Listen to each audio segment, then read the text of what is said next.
Hello, fourth graders. Welcome back. I am Mrs. Lamondo here to talk to you all about mythology. Today, we're going to start with the Greek myth all about King Midas.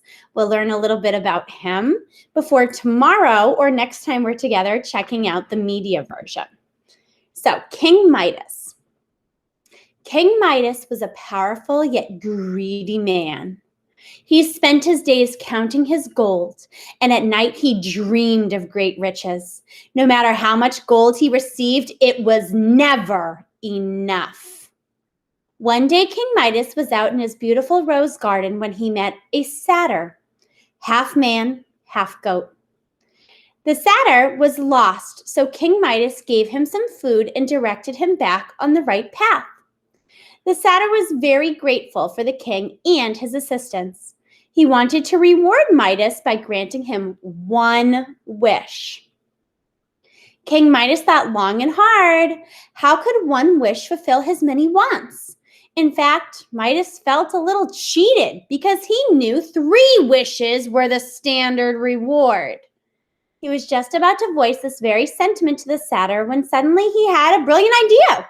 Visions of money, wealth, and treasure filled his mind. "Gold!" shouted the king. "I want everything I touch to turn to gold." "Oh, I do not think that's a good idea," said the satyr. "You should reconsider your request." But Midas insisted, and the satyr granted his wish.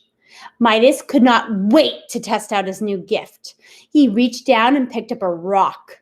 As his eyes widened in disbelief, the rock became solid gold.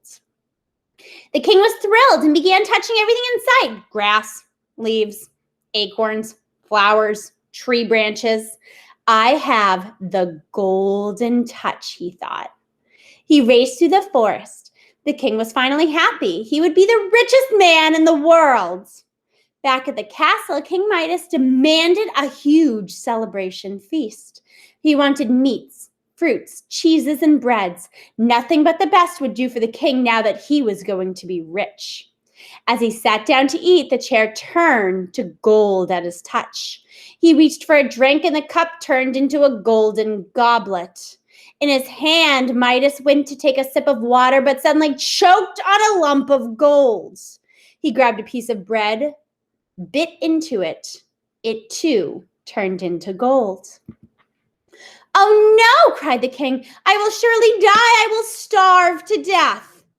At her father's cry, the king's young daughter rushed to console her father. As she wrapped her arms around her father, she quickly turned into a statue of pure gold. Sobbing, Midas fell to his knees and begged the gods to set him free of his foolish wish. His tears became tiny golden marbles as he cried. "I have learned my lesson. My wish was foolish, and now I am being punished for it.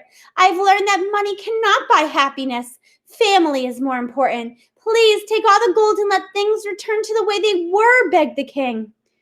The gods pitied the king. He was instructed to go to the river Pactolus and wash his entire body and remove the Midas touch, which was a curse rather than a gift. King Midas raced to the river and scrubbed himself. He could see flecks of gold floating in the water. When he stepped out of the river, his power was gone and his daughter had sprung back to life. King Midas realized that he was now truly happy. However, the gods gave Midas a reminder of his foolishness. 2 donkey ears sprouted from the top of his head, and Midas never forgot his lesson. So, let's think a little bit about if someone said, "Ooh, you have the Midas touch," or the golden touch. What could that mean? Let's think about that for a minute.